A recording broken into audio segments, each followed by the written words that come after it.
I lost my daughter Amy to an accident 2 years ago. Amy was married to Daniel and they had my grandson Kai together, who is now 8. Daniel met his current partner a year after Amy died and they welcomed a baby in May of this year.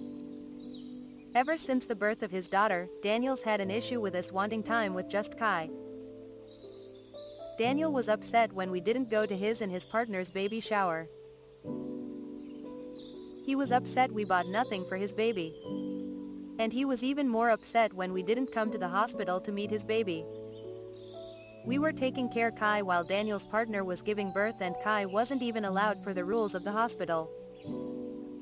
Daniel still expected us to take it in turns to visit his child, who he called our newest grandchild. My husband and Daniel had a conversation about that title and the expectation that his new child was our grandchild. He told my husband he didn't see why Kai should be the only kid to get grandparents, and he said we only had one child and one grandchild, so we should be happy to have even more grandchildren from him and his partner. My husband told Daniel we would be nice to his daughter when we saw her, but Kai was still our only grandchild.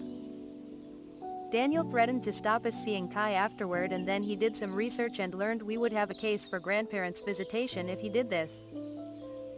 So he has been attempting to force his partner and daughter into our lives more regularly, in an attempt to force us to treat them like a daughter or daughter-in-law and granddaughter. Last week Kai told me he misses spending time at our house and having sleepovers.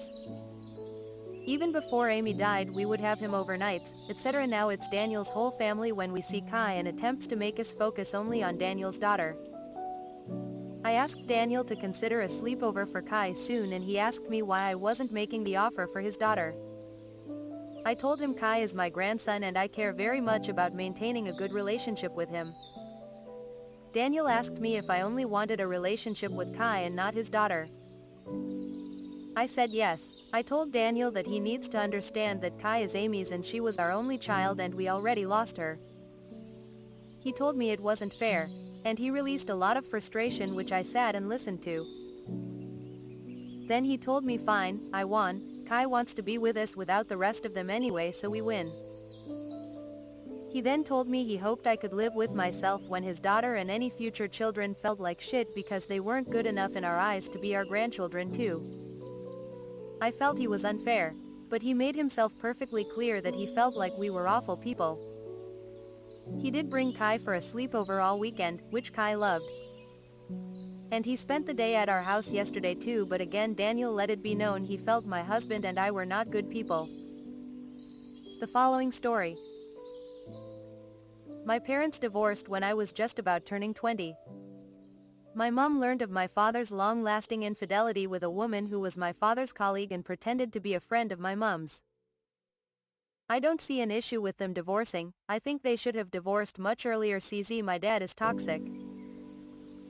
But I had always been very close with him as a kid, a teen, and then a young adult. My parents shared ownership of 3 apartments. I have only 25% in the one we actually lived at. My mom took the separation badly and was a mess for a year. This was really getting to me and I had moved out with her to be there for her.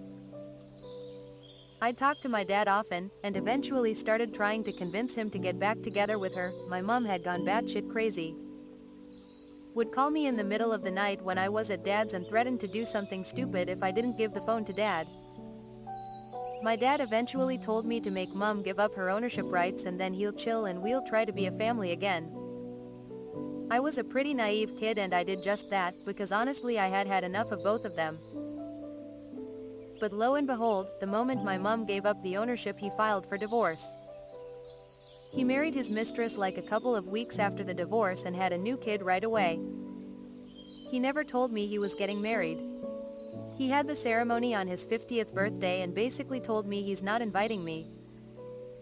The funny thing is that I was still talking to my dad and meeting him often even though I had gone low contact in general. But he never told me he was gonna have a kid. I had to find out from my mom, who had found out from her colleagues who were mutual colleagues with the new wife. I confronted him about this, and went NC for years. Then I moved to a different country, we'd talk every now and then, he'd badmouth my mom, I'd go NC for years, and then repeat. My dad is also a boss who didn't treat my grandparents well before they passed away. I've recently reconnected with him and we've been having calls sometimes. He forces me to talk to his daughter who's 7, I think. I've never met her, I don't feel like she's my sister. I have absolutely no feelings towards the kid, no love, no hatred, nothing. I will be going home in July, and he wants me to meet her and bring a gift for her. But I don't feel comfortable doing this. I don't want to. I know the kid has no fault, but I don't want her in my life. My dad hasn't been there for me for the past 9 to 10 years. He's a manipulator, and I don't even know why I talk to him. I guess I miss the father I used to have. I would like to meet him. It's been 6 years since I last saw him. But he wants me to meet the kid also, so yeah. Thanks for watching, come back again.